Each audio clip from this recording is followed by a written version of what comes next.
Okay, here's your 15-inch pipe, and I cut a little swell over to the field to drain the low area, and the pipe comes out. It's 40 feet of pipe, and it's all the way over here into the ravine.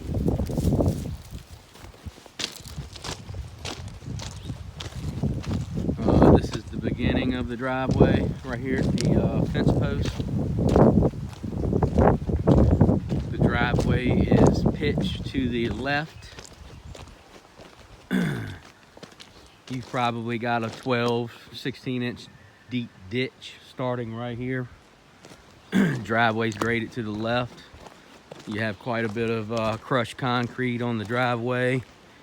And I took the number 3 railroad ballast and tried to work it into the crushed concrete as much as possible.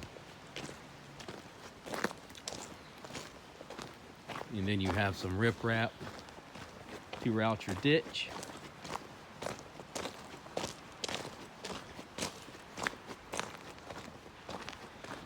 So this is where I decided to put your first pipe.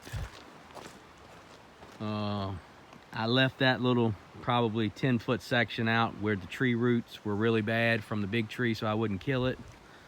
But we have a 12-inch, 20-foot piece of 12-inch coming under the road, going over there. Then I'm walking towards the existing concrete pipe that was okay. Ditch full of riprap. Once again, road is sloping to the left.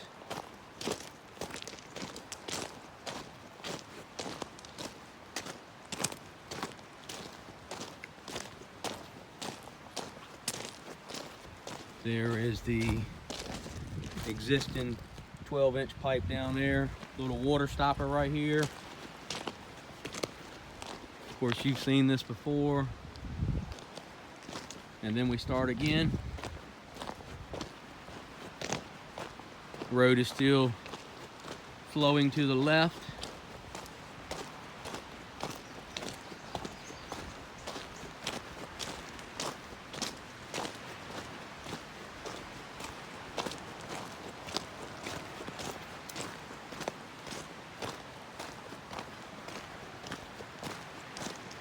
And you have fabric throughout this ditch swell area. This starting down here the other end towards this pipe, I would say it's more of a swell than a ditch. I made it a little bit wider because it seemed like it was accepting a fair amount of water here. And there, replaced this pipe. This is the one I tore out. There is the old pipe down the hill. Here's the new pipe. Now this area, I contemplating putting, you know, we're capturing most of the water already. So we got a 30-40 foot area in here towards the end. And I scratched a little swell over here on the side of the driveway. But what I found over here was mostly I was digging on what seemed to be like old asphalt. So this area is really hard. I'm really not concerned about it washing, so I did not add riprap to this small area. Once again, this is the area where I'm a little bit concerned about. Mainly from here to the end, it's a little bit steeper. If you have a problem traversing this with your car, we could always add a little bit of crushed concrete or something into the railroad ballast. Try to beat that into the railroad ballast and make it a little smoother where you could travel it. But I think as Mother Nature works its course on it, that will probably get better. All right, well, that's pretty much everything. I will send you the video. Thanks. Bye.